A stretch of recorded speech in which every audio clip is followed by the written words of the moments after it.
In this tutorial, we'll dive into how to use American Express gift card on Amazon. That the card is activated, let's uncover how to use it on Amazon.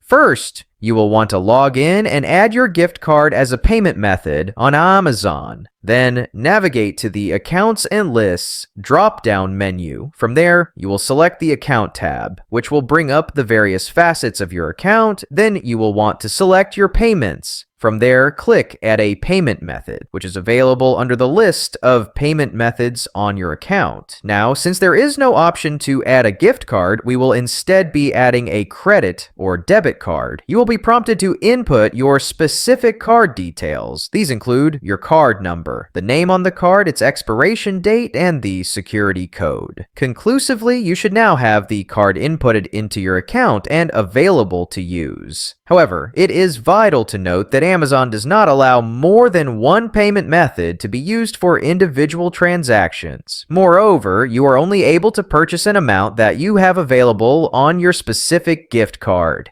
Thank you guys for watching. Please don't forget to like and subscribe to our channel for more.